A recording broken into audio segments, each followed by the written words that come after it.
여러분 다들 드셔보셨죠? 두쫑쿠, 두바이 쫀득 쿠키. 하긴 요새 두쫑쿠 안 먹어본 사람 찾기가 더 힘들겠죠. 근데 이 두쫑쿠 진짜 맛있으세요?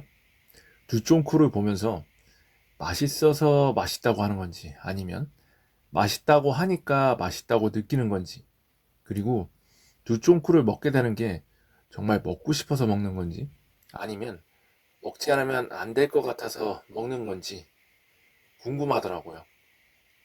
저만 궁금한가요? 궁금하지 않으세요? 왜 자꾸 유행하는 걸 나도 모르게 다 먹게 되지? 그래서 한번 분석해 보려고 합니다. 우리를 먹게 만드는 어떤 특별한 단어가 있는 게 아닐까? 그리고 그것을 맛있게 만드는 신비의 단어들도 있지 않을까? 라는 거예요. 두쫑쿠 정말 드시고 싶어서 드시는 거 맞으세요?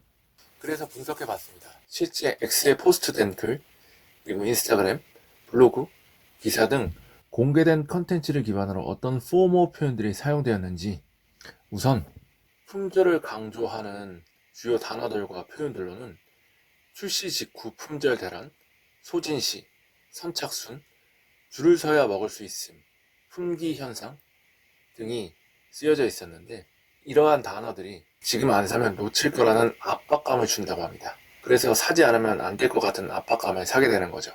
그 다음 유행과 화제성을 강조하는 단어들로는 유행, 열풍, 인기 폭발, SNS에서 먼저 검증된 키워드, 두쫀쿠 열풍 등이라는 단어, 표현들이 쓰였습니다. 사회적 트렌드를 강조해 안 따라가면 뒤처질 듯한 느낌을 주는 거죠. 다음 감각적 중독성을 강조하는 표현들로는 쫀득쫀득, 바작바작, 자꾸 또 먹고 싶어짐, 먹는 동안 행복해진다 등의 표현들이 쓰였습니다. 이러한 표현들은 맛 설명이 후회나 반복 욕구를 자아낸다고 하네요. 그리고 이벤트와 특별성을 강조한 단어들로는 RT 플러스 팔로우는 쿠폰, 헌혈하면 두쫑쿠, 증정 이벤트 등의 표현들이 쓰였습니다. 한정 이벤트로 참여를 유도하는 거죠. 이러한 단어들이 쓰이면 정말 왠지 안 먹으면 안 될 것 같은 그런 느낌이 들 것 같습니다. 실제로 이런 포모 유발 표현이 소비자 욕구나 매출에 미치는 영향을 객관적 데이터로 나타낸 자료를 찾아보았습니다. 역시 웹 검색과 X에 포스트된 글에서 추출된 실제 사례와 연구 결과를 기반으로 한 자료입니다. 우선 특정 표현들이 매출 증가를 이룬 데이터들을 보면, 우선 몬트쿠키 원조집이죠. 월 매출이 3배나 상승했다고 합니다. 또 매출 증가의 사례로는 원조 개발자가 하루 매출 1억 3천만 원을 달성했다고 합니다. 1일 4천 박스를 배송했다고 하네요.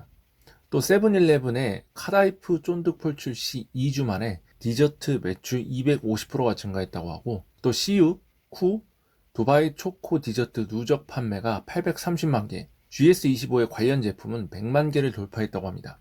또 소상공인 매출도 동반 상승했는데 카페 1일 평균 50통의 재고 문의가 있었다고 하네요. 매출 증가의 자료를 살펴보았고, 그리고 소비 욕구를 증가한 데이터들, 우리가 특정 표현들을 본 뒤에 두바이 쫀득 쿠키를 구매했는지에 대한 데이터를 확인하면 네이버 검색량이 폭증했고, 그리고 배달의 민족 검색 8월 등장 후에 11월, 12월에 검색량이 폭증했다고 합니다. 소셜 데이터의 언급량도 증가했는데 2025년 3월부터 2026년 1월 기준 월 평균 60건이었고, 12월에는 유명 셀럽분의 유튜브 영향으로 인해 언급량이 더 늘어났다고 하네요. 또 이마트 재료 매출을 보면 마시멜로는 289.2%, 파스타치오는 114.9%, 코코아는 125.7%가 증가한 것으로 보아 소비 욕구가 얼마나 증가했는지 확인할 수 있습니다. 또 기타 효과로는 헌혈 이벤트로 헌혈자가 116% 증가했다고 하네요. 생각해보면 2023년 초중반 폭발적 유행했던 탕후루나 2016년부터 2017년 대란을 얘기했던 대만식 카스테라도 SNS 바이럴로 매출이 크게 상승했던 것을 기억하실 수 있으실 겁니다. 물론 빨리 뜬 만큼 빨리 지나갔지만요. 자, 그럼 특정 단어 혹은 표현들이 우리 구매 욕구에 영향을 준다는 것은 확인했는데, 맛에도 영향을 줄지 대부분 먹어보신 분들 물어보면 너무 맛있어, 진짜 맛있었어 이러시잖아요. 진짜 그런가요?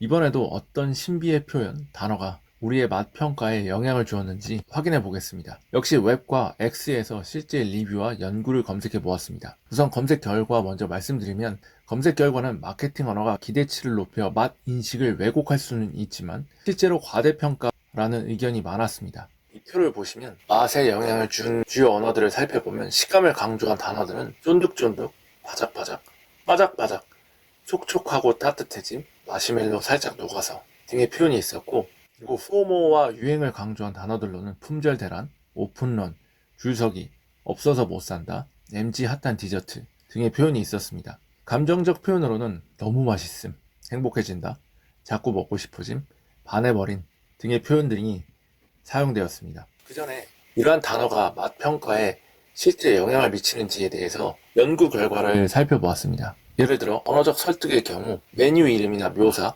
예를 들어 쫀득쫀득 등이 소비자 인지 반응을 자극해 실제 맛을 더 긍정적으로 느낄 수 있게 한다고 합니다.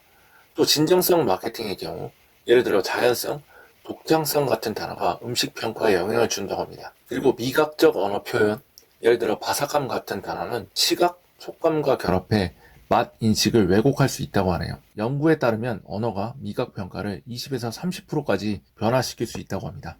자, 그럼 실제는 그러한 단어들을 보고 두쫀쿠를 먹었을 때 평가는 어땠을지 확인해 보도록 하겠습니다.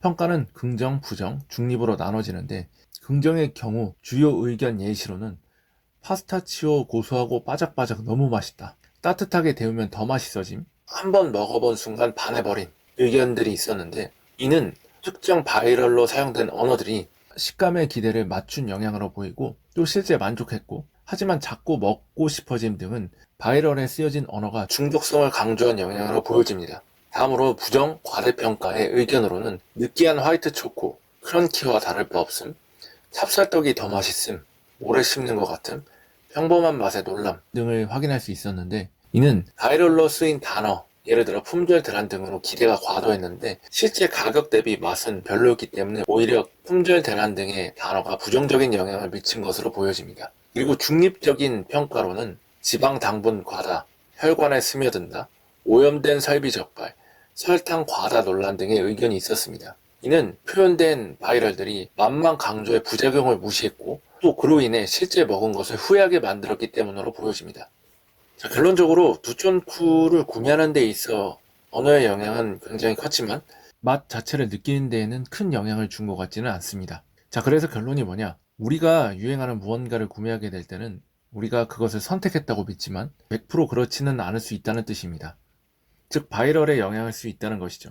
그리고 나아가서 연구 결과에서는 그렇게 나타나지 않았지만 맛에 대한 평가도 바이럴이 영향을 줄 수 있다는 겁니다. 따라서 앞으로 유행하는 무언가를 구매하실 때에는 바이럴의 영향인지 아니면 본인이 정말 구매하고 싶으셨던 건지를 고려해 볼 필요가 있다고 생각합니다.